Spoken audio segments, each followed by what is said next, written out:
Good afternoon and welcome to today's AIPM Q&A session on adaptive project management. This is a special session for our project controls community of practice. My name is Keith Farrell and I am an AIPM member and project controls community lead. Before we start, I would like to acknowledge the traditional owners of country throughout Australia and recognise their continuing connection to land, waters and culture. We pay our respects to their elders, past, present and emerging. The AIPM is the Australian Institute of Project Management, being the premier, longest serving body for project management in Australia. Our role is to improve the knowledge, skills and competence of project managers and advocate on behalf of our members to government and industry. A little bit about the National Project Controls Community of Practice. The National Project Controls Community of Practice is for professionals and trainees engaged in the quantitative areas of project management. Some key disciplines in this area includes planning, scheduling, cost estimation, earned value management, performance measurement, forensic assessment, risk management, document control, and the project management methodologies that integrate the people, tools, systems, and processes who use them. A reminder that this is a Q&A session, and this is a reminder for you to submit questions. You should have already received and viewed Henrik's pre-recorded presentation in advance, which is included in the link emailed to you for this event. We hope you've enjoyed the presentation and have joined us prepared with your questions and thoughts on the topic, ready to take part in some interesting discussions today. For you, just please make sure you put those questions into the question panel, which you should have available to you. Today's Q&A session will be separated into two halves. The first half, I will ask some teaser questions to Henrik and Gary, inviting you to take part in some polls as well. The second half will move to the open Q&A session, where you are invited to submit your questions to the panel, which I will then ask on your behalf. As I said, please use the question panel on the side of your screen. If there is any of these questions that are not answered during this, we will move them to the new online forum. This session is all about getting your questions answered, and it will be as interactive as you make it. So I do encourage you not to be shy and post as many questions and comments to enable us to have some interesting and thought-provoking discussions. Any of the questions, as I mentioned, we don't get around to answering will be posted on the community platform, and Gary and Henrik will be able to respond to those there. Our speakers today are Henrik Lawrence and Gary Wong. Henrik is the owner of StratFlow, a company that provides solutions to project-focused companies that are looking for immediate and significant results. He helps his clients to achieve breakthrough performance by clarifying the inherent simplicity in complicated and pressured environments and focusing their effort on a few critical leverage points that affect their system. Gary Wong is an engineer and has worked for Ernst & Young Consulting, now Capgemini, as a senior manager in strategy and transformation. Gary has worked globally, focusing on complexity, thinking and safety. He is a training associate with Cognitive Edge Incorporated and co-authors and delivers complexity courses and workshops, SenseMaker and Pulse. Gary is a regular contributor on the safelydifferently.com website and has been a StratFlow associate since 2019. Thank you for joining us today, Henrik and Gary. Let's move on to some of the questions. Before I start, I'm going to put up the first poll just to get an idea of the audience on the call today. So if you wouldn't mind, please just answering those questions. Thank you.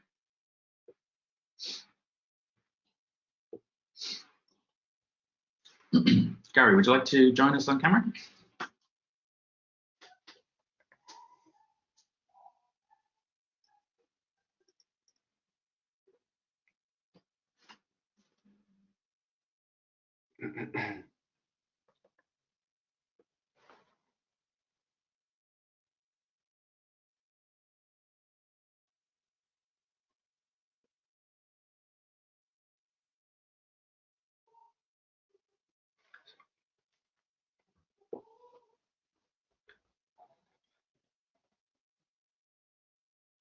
Okay, so I'm very quickly going to close the poll and we can move on.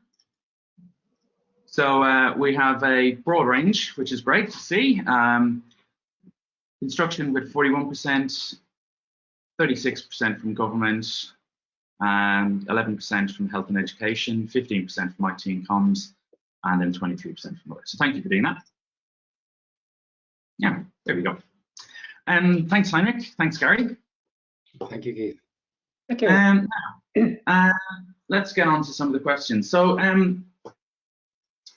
you mentioned that the rate of project completion are determined by constraints, and that constraints are moving during project completion.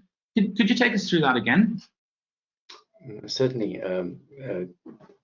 So if you look at the slide that we've got up there, the areas in red identify certain areas that could be considered constraints. So if you go towards the bottom, and I hope you had a chance to listen to the talk and go through the rest of the presentation, and if you haven't, later on it might be a good idea. But what you see in this particular case, the mapping that we've done with the help of the managers and after a series of interviews, you can see that the engineering resource, which is very often in the designing resources, very expensive, difficult to get hold of, that's become overloaded. And as this gets overloaded, there's we call it a positive feedback in the sense that there's more and more of the trouble being caused. So it's negative, but it's just a terminology that's different.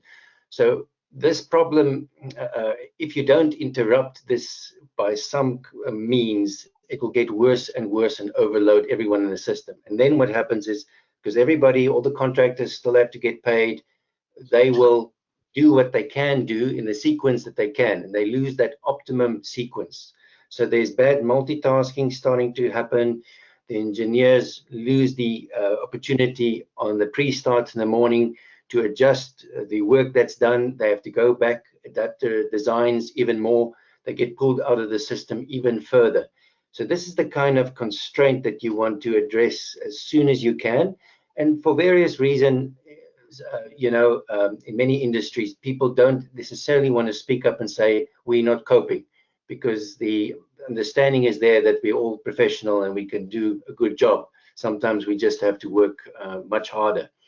Now, this kind of a problem normally becomes very clear near the middle of a large mega construction project. Right at the start, you will potentially have issues around marshalling. You might have policy constraints. You are in need of employing people locally. You have to do the training. You're also starting the engineering without the drawings 100% perfect because of environmental pressure and in the bidding pressure with other entities.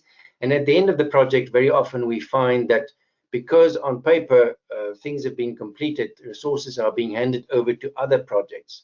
Project managers start moving on, so we can even have the project constraint moving somewhere to the end. Also, if we start fixing this particular constraint, we might find that our actions inadvertently shifts the problem to another constraint. So that was what I had in mind, was trying to say that the constraints move. I hope that was a good answer, Keith. Keith, I can't hear you. Sorry, the old I'm on mute scenario. Thanks for that. Gary, do you have anything to add to that? No, I think what Hendrik has described is what I've seen in a lot of projects here. And we can range from projects that are very small, but I think we're really talking about the major infrastructure projects, perhaps maybe hundreds of millions of dollars through several years being done here. That's where the constraints don't show up immediately, but they kind of show up halfway through the project when maybe it's starting to realize it's getting a little late. Once you've identified the constraint and drawn the flow chart, how do you make sure that the problem is effectively actioned?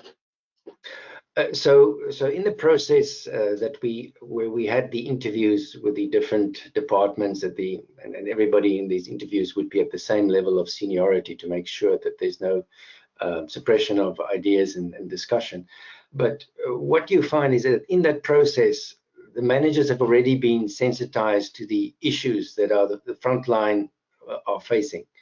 And it actually becomes very, very easy for them to, because they're normally very experienced people, and by the time that they see 3 or 4 people identify a similar issue, and often from different departments, they are experienced enough to know that this is the issue. So the only thing that we really add is to encourage them to get bottom-up improvement groups of volunteers. So there's a sponsor from the management whose role is not to direct the project. The role is to deal with policy constraints, obstacles, make resources available. And we find that people that are working in the project are just very, very happy to be able to do something about it. So because it's a leverage point, the results come very quickly. And because it's such quick results, it becomes a positive feedback loop. And more people want to become part of that. And so it's actually very, very easy to do this. Gary, anything to add to that? Nope, I think Hank has covered that quite well. Cool. In your slides, you mentioned that solution 1, which was the constraints-based solution, had some drawbacks such as consultant bias and information going out of date. Are there still circumstances where you would prefer to use this method, or should it be done in parallel with the adaptive project management method? Look, I think there's a lot to say for doing it in parallel, because first of all, once you have the interviews, that's also a good time to acclimatize employees to the process of capturing. So you sort of eat 2 flies with one go. And so that's very, very good. Where the project is already showing signs of distress, whether it's on the safety area or because that's often where you see it first. You see safety near misses because of the pressure that's busy developing. On the other hand, you can also see it where obviously you're starting to miss your targets.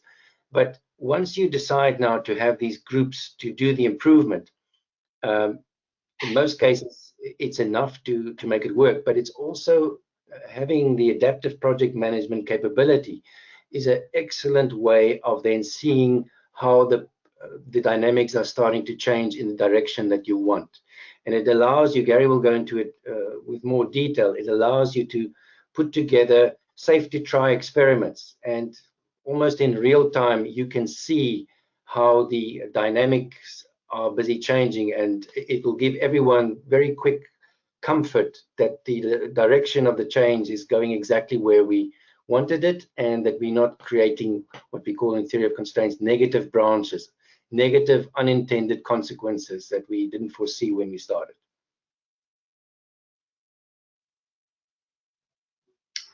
Anything to add to that one, Gary? Nope, I'm getting ready for my part of the presentation. Hank, you're doing really well. So I understand adaptive project management is a proactive solution that scans for early warning signs. The idea is to sense and respond to bad events before they happen.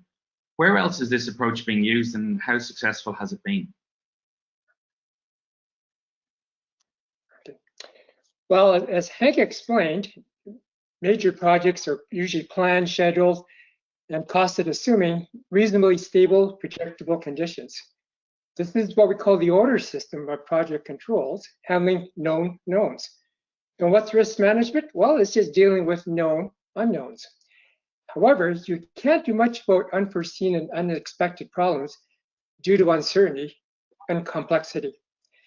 But you still need to make decisions, even though unknowns and unknowables are smacking you in the face. This is why we have to be adaptive. What we learned from the theory of constraints is that project execution speed is governed by only a few constraints or bottlenecks. The challenge is finding where are these bottlenecks? And who better knows than the very people who are impacted by them on a daily basis? You heard Hank talk about in the video about the low levels of worker engagement that we're facing in today's world. Well, adaptive project management is workforce engagement at an entirely different level. From their daily observations and experiences, we can generate visual maps that identify bottlenecks and even warn us of pending danger. So what do these maps look like? I'd like you to think of driving a car. Your eyes are looking forward, occasionally glancing down to check the dashboard gauges. These are some of the project management gauges that you can select in adaptive project management. The simple ones are on the right. These are the bar charts, indicating how people are feeling about the project. Some feelings are negative, and some are about positive experiences. And some may be alerting us to pending danger. If you're a Star Wars fan, think of the "I've got a bad feeling about this" comments that workers share with their colleagues, but perhaps not with you. This is the realm of unknown knowns. People know something except you. And when you do, you always seem to be the last one to find out about it. In the middle are these triangular shaped maps. And these are kind of what we call heat maps. Each dot there shown there is a story, and the clusters formed show where the tensions are in the project. In this illustrative example, workers are feeling the pressure of getting a quality job done over schedule, time, and cost efficiency. And in the heat map below, workers feel people issues need the most improvement.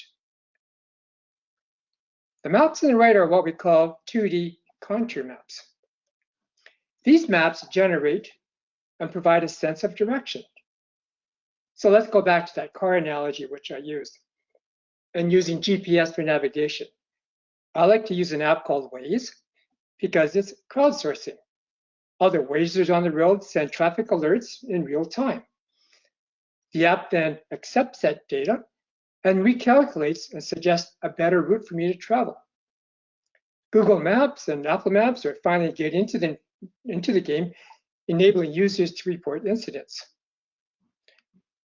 The close contour lines mean many people are behaving in a similar way. The 2D contour map below shows the monitoring of safety and productivity as a dashboard gauge. The area marked with the red X indicates that rules are being bent, but work still is not getting done. That tells me there's probably a bottleneck somewhere that we need to look at.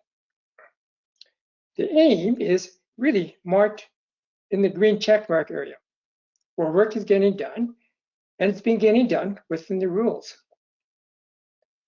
So to make project improvements, the intervention question we can ask is, what constraints might be adapted so we get fewer stories like these in the red area and more stories like those in the green? These maps are dynamic and will automatically change as new data is submitted. Let's talk a bit about how data is collected. At the same time, I'll explain how this is being used around the world. I was actually very pleased to read the article on storytelling in your latest edition of the Paradigm Shift magazine. I think it's well written, and it really captures the power of storytelling. This is how we, as humans, share information. We are natural storytellers, homo narrans, if I can use that word here.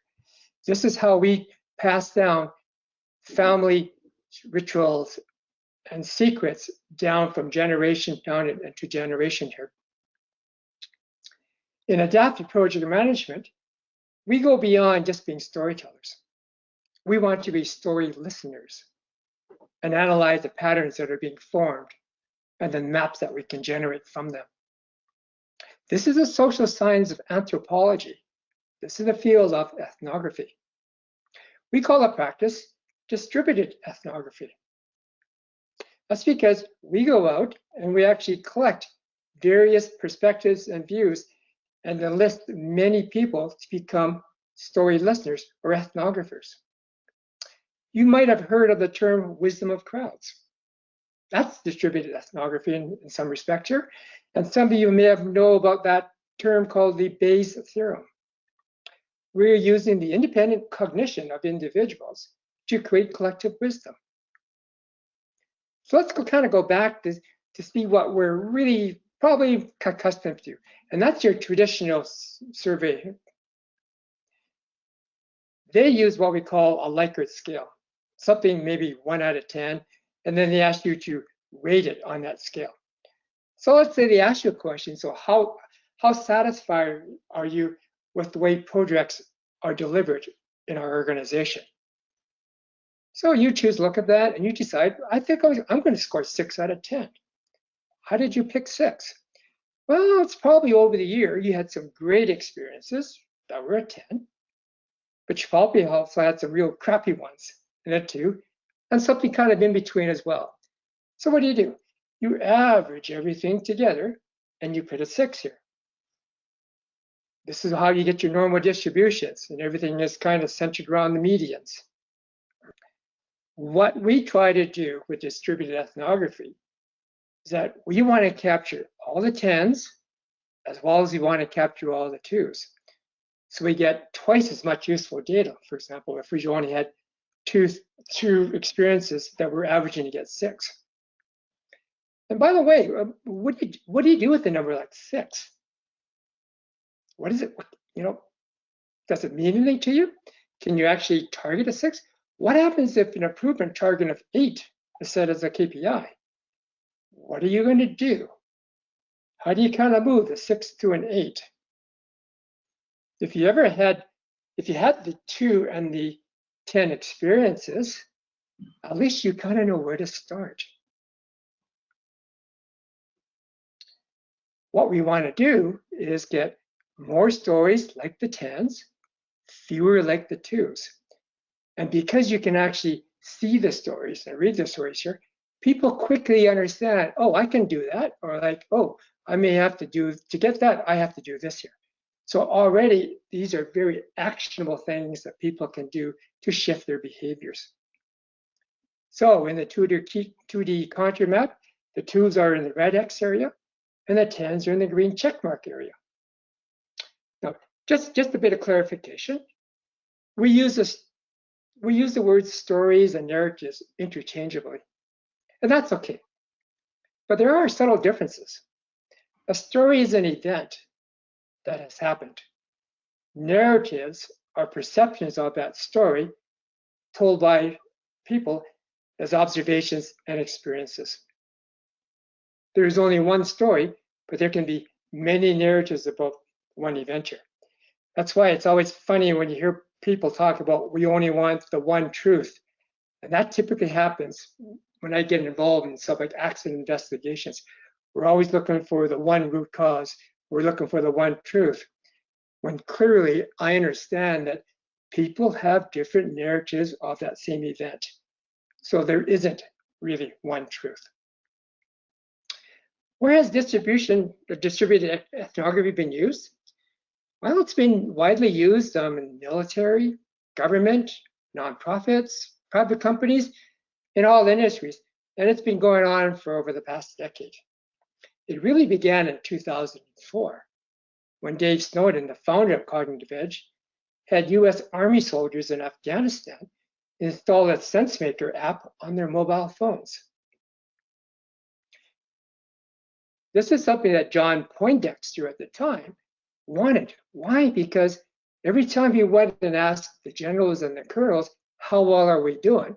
He'd always get the same answer. Oh, the troops are just doing fine. Everything's just hunky-dory here. And it never sat well with him because he never knew really what was going on there. So Dave said, well, if we collect the stories from the soldiers here, you can actually read the stories and find out what's going on here. Now, the other thing, of course, is how do you get soldiers to fill the reports? And essentially, we're trying to answer the what's in it for me question here. And it was very simple. Soldiers were told, if you do daily journaling, in other words, every time you come across a situation where a decision is kind of made, you can actually just fill that in using the app, and then you don't have to do weekly reports. Well, having made that sort of a trade-off, Dave got 100% consensus from the soldiers to use the app. Nobody likes doing weekly reports. Trying to remember what you did for the past week, I can't even remember what it did half an hour ago. This slide shows the mobile field app. Of course, you can collect it with a desktop as well, and on laptops. But the mobile field app has the additional capability of accepting voice recordings and photos. And this was used by the Colombia government to deal with a drug cartel. The project involved asking teenagers to be distributed ethnographers to collect text, voice recordings, and photos from family and local citizens. And what they're trying to do is get an understanding of how important the local free enterprise businesses were. Because there was a feeling, there was a hunch that the reason why the drug cartels would come into the villages was because the citizens, the families, needed them for support. If we could actually raise the level of entrepreneurship and free enterprise, the villagers could say, thank you very much, but we really don't need your help. And the cartels would basically go away. And that's been going on for some time, trying to kind of eliminate the problem there. Other places, well, for many years, Singapore has engaged their citizens in their strategic planning. And in 2017, North Korea launched an ICBM missile. The South Korean government used distributed ethnography to conduct a situation assessment. It took perspectives from different media sources and agencies and gathered them, and using that information here, tried to figure out what are the options that they had and what scenarios that could play out here that they needed to respond to. If you'd like to read some of these reports here, just let me know by just dropping a note in the Project Controls community forum here. A lot of the stuff that we've got, we've been able to document and make that readily available. Another example, well, when COVID-19 broke out last February, doctors in New York hospitals immediately journaled in SenseMaker about their decisions treating a patient. Just think of what it was like back then. Uncertainty levels were just sky high. Nobody really knew what we were dealing with. So the narrative database became the best knowledge repository available to clinicians. They were just really documenting, here's the decision made with the best information I had possible. And yeah, some of the decisions they made weren't right, some were wrong, but again, that became sort of like the building blocks to figure out what is the best way to treat COVID-19. During last year's Pacific Coast wildfires in the US, that crews captured their observation experiences. Their narrative data will be used to document lessons learned and possibly changes in existing practices. So this has been going on for some time. What Hank and I are offering to the adaptive project with adaptive project management is distributed ethnography coupled with theory of constraints to the project management community. I think this is one way that we can actually address those quality, quantity, time, and cost problems that emerge in real time. Are you able to explain a bit more in detail about how the story collection and analysis actually works?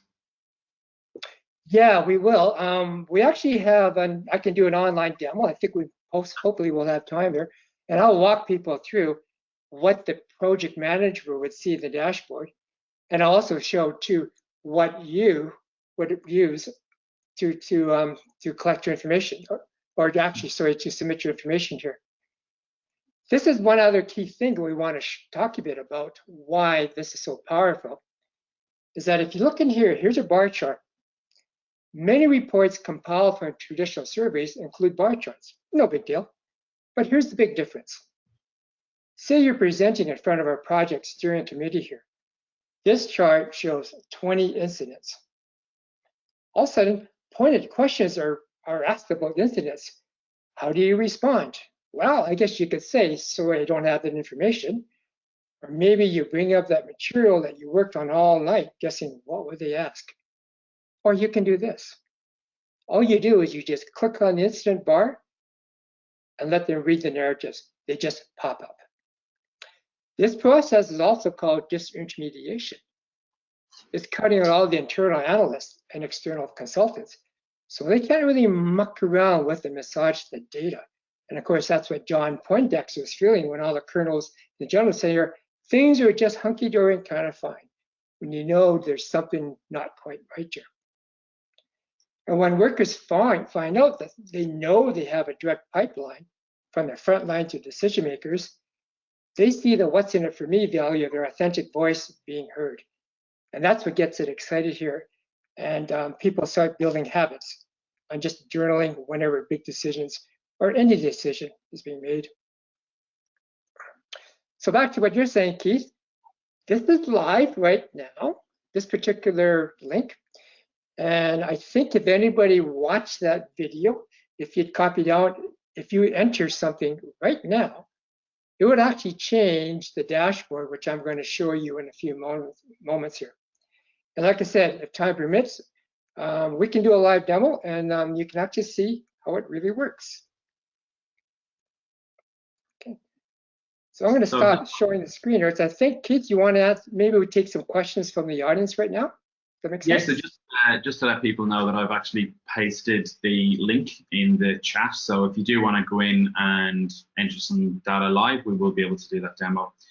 We've had a couple of questions come through. It is great to map constraints if you know about them. A lot of constraints may be external to the project. The question asks, how do you ensure that it is known and then captured?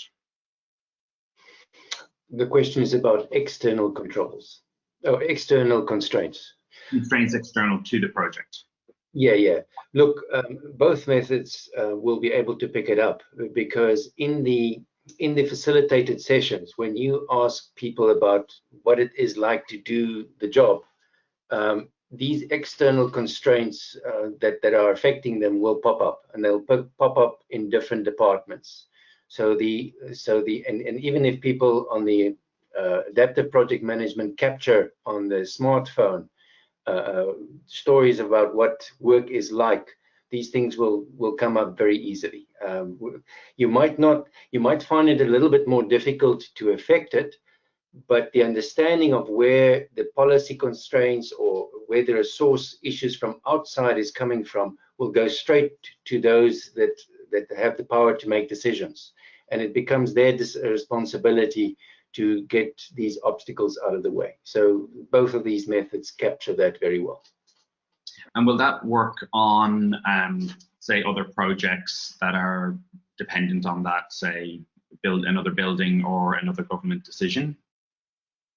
Will that be able to, can that be captured too? Look, if it affects this group of people that you're asking these questions to directly, so the issue is the people that you're asking for information and understanding, whatever affects them is what comes out in the processes. So yes, so if they're being affected immediately, if they're not being affected by that, you won't see it. Yeah. We also talk about in the database, we're not just looking at frontline workers and tradespeople entering stories. We're collecting stories from anyone that wants to enter one. So that even includes project managers. It can include a vice president, because we all have stories about the projects, what's going well, what's not going well. That can be entered in the database and be part of the analysis as well.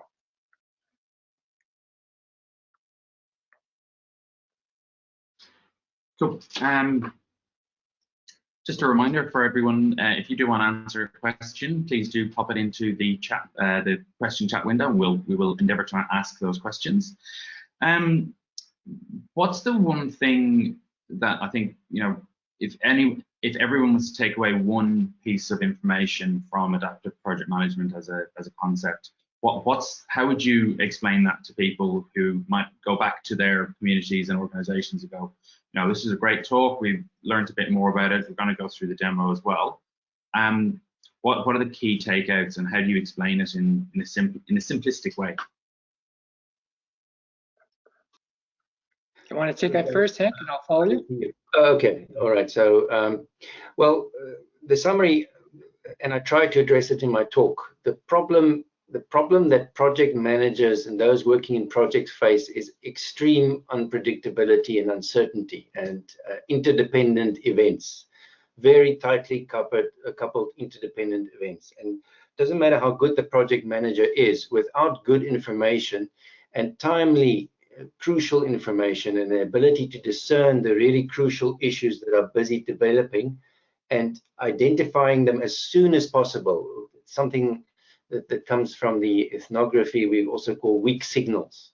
Because the sooner you capture a problem developing and you can address it, the better for the cost and the timing of the entire project. So, so if you have to think of adaptive project management, the issue is that you get the correct information when you need it, when crucial decisions have to be made, and you can steer. It's like a captain of a ship. You can steer this ship with the most crucial data in real time. That's the difference. You're not going blind. And the key thing is that the maps that we use, and let's face it, if you're going to go on a journey, and project management in some cases is a journey, you need a map. And the best map that you can get is one that's generated from the very stories that are happening to the workers and support people and provisional people on a daily basis. So you're always kind of like dealing with the current reality, and how valuable is that? And what I tried to also talk about in my presentation was that the issue is that in our hierarchical organizations, which we need, otherwise we can't get work done, bad news struggles to travel upwards because people see it as reflecting badly on their ability to just make a plan, which they feel that they're employed for.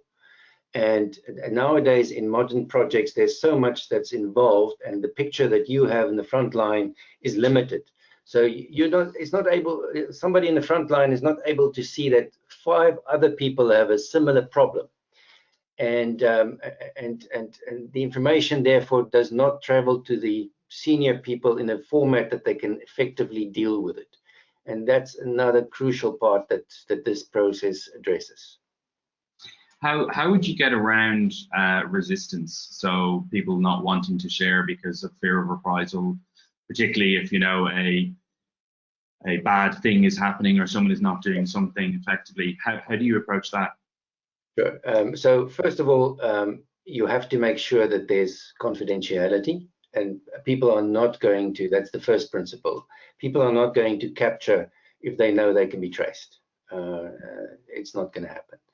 So when it's the facilitated interviews, the first thing that you do, and that's why you want an external consultant. Otherwise, you could have had somebody inside doing it, and you have to guarantee that that trust is not going to be broken, and that they will not get into trouble. And that's the undertaking that you have to do. And I'll let Gary talk. There are methods in adaptive project management also. Yeah, so when we actually collect stories online, we collect them anonymously because psychological safety is really, really important. But it does make you ask a question if people are fearful to share their stories, because we know these stories are being told. And like I said, quite often the project manager is the very last one to find out, and then it's too late. So you do actually have to build that level of trust. And the best way to do it is to try it out. And if you start seeing improvements here, and the employees kind of realize that this is to their benefit to share these stories, because things that they see need to get done are getting done, it slowly builds that particular trust. Could this be used for things like lessons learned to capture that information on projects as well? Very much so. In fact, another example which I could share is that the SenseMaker project was done with a US hospital that was actually in a university, and it was, I think, to do with cancer care. And what they did is that they actually had the patients be the ethnographers, and they reported stories on what was happening.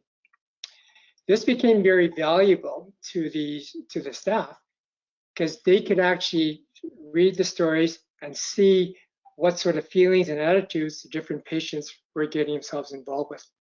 So that helped them a lot. This also came to the point where the database, and they collected over 40,000 of these stories, became so valuable to the doctors and the nurses. That became their lessons learned, because there's really no time to document best practices in hospitals because things are so changing so quickly. They actually now are using narrative databases and finding better ways at how to quickly search and find stories that kind of match up and give them the information that people need.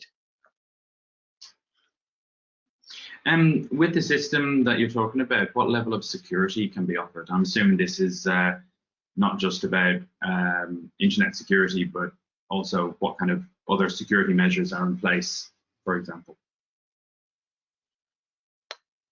Well, it's up to you as a project manager, and I guess not the project manager, but the person that would own the system that has signed up for the licensing, let's say for the software. That person then decides who actually should have access to the dashboard. Obviously, it's the project manager, perhaps the PMO, but if you want to give it to the HR manager or somebody else, that can be done as well. I think it's kind of like Keith, depends on the organization and how shareable information. We have some organizations that are that open that even the employees get to see the dashboard, so they know exactly where they are as well as management does. And probably more from an IT perspective, I know in my experience, companies now, a lot are working on the cloud, but some still need them on site in their own data warehouse and data centers. Can that be hosted on site as well? It can be. It passes all the the GDPR and all that sort of things here. Yes, it can be. I'm not the 100% person to talk about those IT security things, but certainly anybody that's interested, we could put you in touch with them and kind of go through the different protocols that are in place. Cool. How about we go through the demo then? I think that's probably a good time. If there is any more questions, please keep them coming through. I'll pop them up when they come on. Okay, so this becomes a test of Gary's skill, right? Did it work? As they say, this is live. Yeah, let me just It's live. let's go here. Yay, it worked. All right, okay. This happens to be what the collector looks like online. So if you did what Keith suggested, if you actually copied and pasted that link in the chat here, this is what you would see. And as you can see, we make it very easily. This is for scrolling. It takes like 15 minutes to show, to tell the fellows or gals, whatever you use it, here's what's available. If you need instructions, you can just click on instructions, and there they all are. Not a lot of instructions, but just kind of show you how to fill things out. Again, whole idea is to make it really simple to use. This is where they kind of like enter your story in text, or like I said, on a mobile app, you would actually have another one that says, if you like, you can go and you can enter your photo, or else you can enter a voice recording.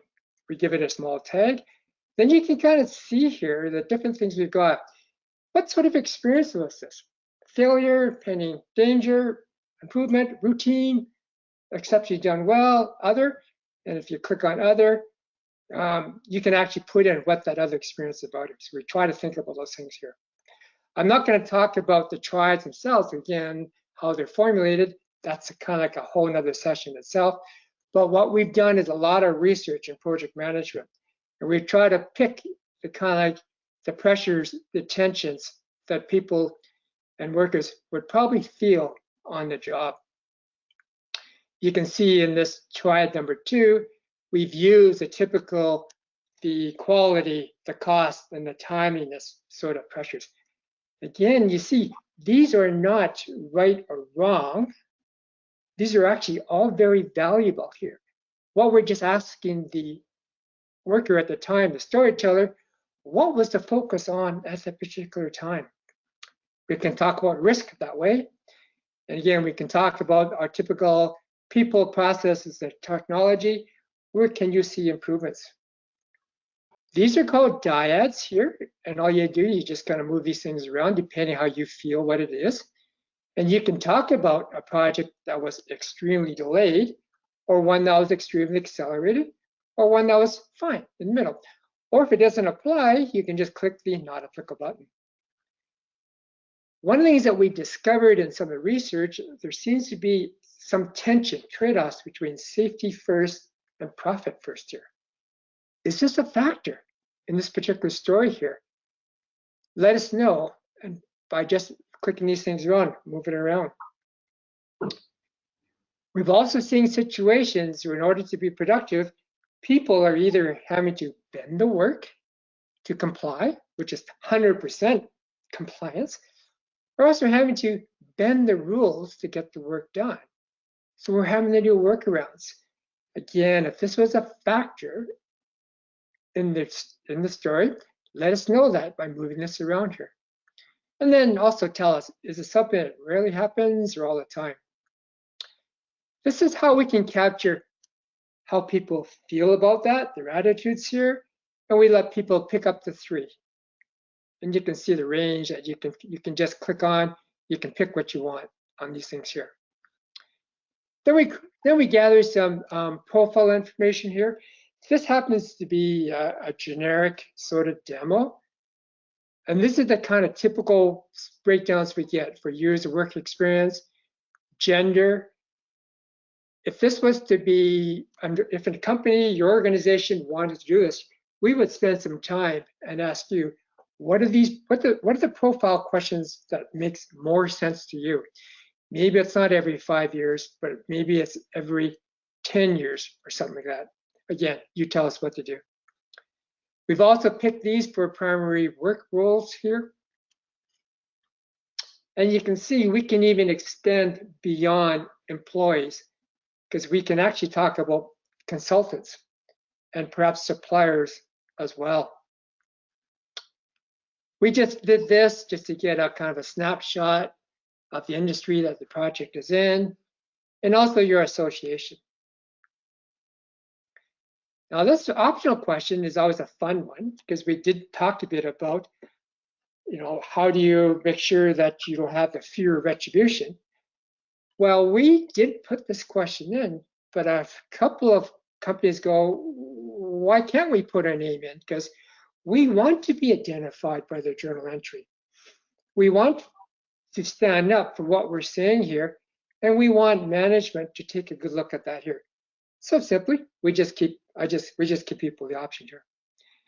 And then the idea is that you can submit and add as many journal entries as you see fit. The overall process from start to finish should take anywhere from like 5 to 8 minutes. So we're not talking, again, creating huge stories that are talking a bit about, Hollywood productions here. No, we're talking very short fragments, if I can use that word, something that happened. What happens with this data? It goes when we look at what we call the dashboard. And this is the latest dashboard that we're creating. It's a work in progress, and we're making changes. I'm showing you right now, this is one of the versions I've got, because you actually can create different versions depending on who you want to share your data with. And quite often, this data you could actually take in to a board meeting, steering committee meeting, bring it up there and walk them through the data. This is where we can also look at different maps. This is where we get the bar charts. This is the dyads, and you can see these little dots, the stories. You can get some sense what's happening in your particular project here. How often are the rules being bent in terms, or also work is being bent here? Who is actually putting in stories here? This gives you an idea as well. And then you can start seeing the different heat maps here. Again, what we did for this demo here, we did put some data in there just to populate. give you an idea of what's going on. And you can also see we can actually do word clouds, and there's your typical breakdown of work experience and gender. How would you as a project manager use this to run your day? Well, what you can do, you can start by going up here and just kind of go, well, what stories were entered today? And you go here and you realize that, oh, there's only been one story entered today. It's very interesting, worked exceptionally well here. I wonder what that story is. All you do is you click down here and then the story comes up. So there it is. Oh, I looked into the tossing bricks story. What the heck is that? I spoke to the fellows, came up with a solution. Hey, this is a good news story here. And they resolved the problem here. Well, that's kind of good. That's kind of nice to know. But of course, now you're curious, like what's going on here? What you would probably do next year, what's this tossing bricks story here? I don't know, let me just type in the word tossing here and just see what happens. You do that, and of course you get, oh, there's something interesting. So let's look at that. Now you get a better picture of what happened. So yesterday, somebody noticed that a laborer was tossing bricks up to another worker on a scaffold 3 meters above. And the odd time was being caught, missed, and talk about a big safety situation here, a lot of swearing going on here. So I can understand why this person did intervene, but he entered the story in hopes something would happen. And yes, it did happen here. And by the way, who actually looked into this tossing brick story? Let's have a look at that. Oh, it was a trade supervisor that did that. And yeah, he's feeling really good, pretty good about it, feeling appreciated, excited, confident. Yes, that's a good news story. That's kind of like a 10 story that we want. Another thing that you may want to look at is looking at all of your stories. And you may want to go like, I want to see what's happening, all the data here. Oh, click off there. And this is where these bar charts become very interesting. I'm kind of a safety guy, so I would look at pending dangers, and I see there's 13 stories. I'd click on there and kind of going, I need to maybe just take a poke to see what these stories are here. And I'm just going to look at a couple here. There's one about don't blame the safety guy. Well, that's an interesting story. Some about delivering marble slabs, creating a fuss. And yeah, we dropped it off at stupid location. Oh, I need to look into that. What's going on there? But the one that caught my attention is this one. Jennifer Cayley's story. She's got a bad feeling about one of her team members. This is one of those Star Wars stories. This person, her friend's gone quiet. Is there a situation that's happening here? She knows she can't enter her name, but she has the courage enough that she enters her name. So I think as a project manager, I'm going to ask my HR friend, my buddy here, give Jennifer a call and see what's going on here. So again, early warning signs, trying to maybe prevent something from going wrong. Oh yeah, there's a tossing brick story happening here as well. Gary, a question's come through that's kind of relevant here, I think. Are you finding some people abuse this mechanism just simply to provide an anonymous personal rant? No, because what happens is that if somebody kind of tries to abuse it and be if you like a silly bugger, quite often it'll show up as one story by itself. What we try to do, Keith, is that we don't really want to focus on the stories way down here. We're more interested at the higher level patterns that are being formed. So example, I would look at here and go like, wow, we've got a bunch of stories here about scheduling time. I wonder what's happening there. I can do that. And just those 4 stories are actually selected. And then, okay, let me try that again. So I had a filter on, let me take that filter off.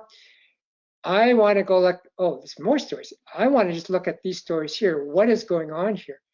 Then you can go down here, and then you can get a sense of why there's timing issues, scheduling problems here. You're looking again for constraints, bottlenecks here, as opposed to individual stories. Now, having said that, Keith, it may make sense, and you can do that, is that based on this one here, there's one story that seems to be sticking out all by itself. You can quickly click on there and you can decide, should I look at that, or is that somebody being silly bugger, if you like? Okay, you have that. Understand that when stories come in with some companies, we could be averaging like 1,000 stories over in a week. You don't have time to read 1,000 stories. What you have time is to look at the patterns that are being formed, and that's what you're here. Okay. Last thing I just want to quickly show you is this one here, and I have to bring this up here. This is quickly on live because there's a lot of people using what we call the workbench. The workbench is for those deeper data analysis. It's not the dashboard, which is a glance. So this would be probably more for the data analyst to kind of look like, what are those constraints, patterns that are taking place? As you can see, it takes a little bit longer to come up here. Right? And when it does, this is the ones that I kind of like it. These are these 2D contour maps that we can kind of see. What are these patterns? What's happening here? We now have the ability that we can actually show this in color to kind of reflect, this is how your project is unfolding. Are you happy with this one here? Are you happy that you've actually got a lot of projects that are extremely delayed, or a lot of stories about being delayed, and they're happening all the time? Probably not. So again, it gives you some more deeper analysis you can get into to analyze these things. This is what Hank and I would probably use after you've collected some data to start looking at where are the bottlenecks. These stories are telling us where these bottlenecks are beginning to show up there. That's what I wanted to show you as a bit of a demo. So let me stop it right there. Cool. We've had 2 more questions come in, and then we will finish up there because we are running out of time. Yep. Do you find that different cultures use the tool more or less? It all depends. It all depends. Again, a lot of it is based on the level of trust. We've got some companies that maybe have only gathered 200 to 300 stories. That tells you some of the culture.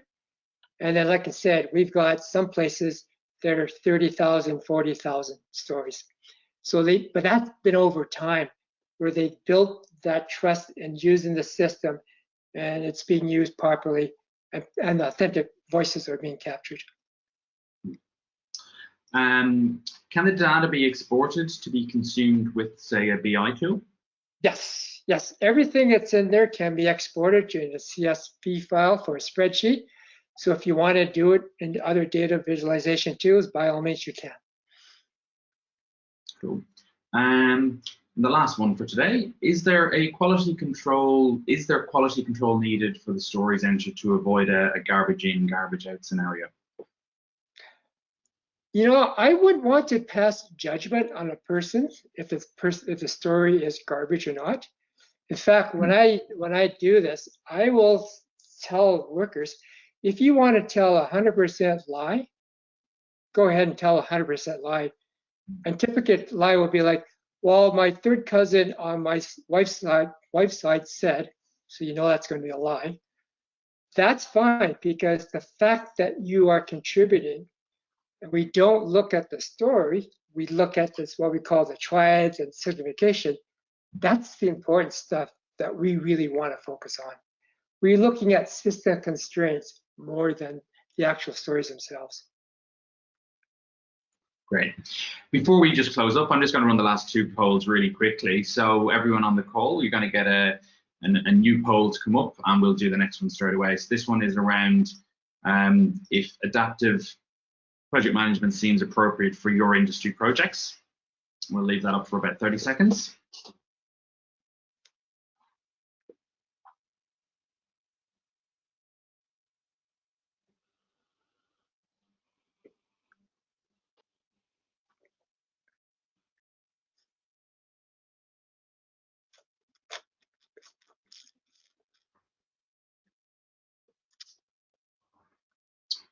Cool. And I will share those results. So that's a yes and a maybe. So it's 1% no, which is good. It's good to see that there is there is interest.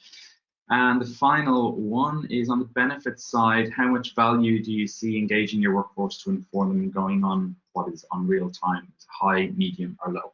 We'll look that up again for about 30 seconds. So thanks, Henrik and Gary, for your time today and for sharing your knowledge with us. Really appreciate it. Anything final to say before we finish up? Thank you. I just want to thank you very much for the time, for us allowing us to present what we think is a really good offer for the project management community. Yeah, and thank you very much from my side also. It's great having had the opportunity. Just this, the last poll. So high and medium. So again, great to see those results. We'll pop it back up. There we go. Cool. So again, thanks Henrik and Gary for taking the time out today. Few little blurbs. So let me grab this up here. If any of our members asked a question, had a question or thinks of a question, please head to the AIPM Project Controls community, where Henrik and Gary will be able to answer it on the forum. The AIPM community is a member benefit, so please make sure you're logged in to access the thread. The link to the thread will be in the email you will receive shortly. Thank you again for coming along today and participating. If you'd like to connect with myself, Henrik, or Gary after today's session, please feel free to do so via LinkedIn. Shortly, a very short survey will pop up on your screen, and we would really appreciate if you could please take just 1 minute to complete it. This will allow us to further develop the event program and ensure we are delivering interesting and relevant content for you. A recording of the event today will be available shortly via the AIPM on-demand platform. A link access will be emailed to you should you wish to revisit it later. And a reminder that you can view Henrik's presentation again anytime on the on-demand platform, as well as all of AIPM's past events. There are more opportunities to continue your professional development in the coming months by joining us for the following online events: the Project Management Office Community of Practice Discussion Group, Flourishing in Turbulence, Emotional Intelligence and Mindset, the Art of Adaptability, the COVID Effect, Agility in the Past, Present and Future. On behalf of all the attendees, I would like to thank Henrik and Gary again for their incredible presentation and for taking the time to share your knowledge and insights during today's Q&A panel. A big thank you to all the attendees for participating in the discussion and spending your time with us. Thanks again, everyone. We'll chat soon. Bye-bye. Thank you.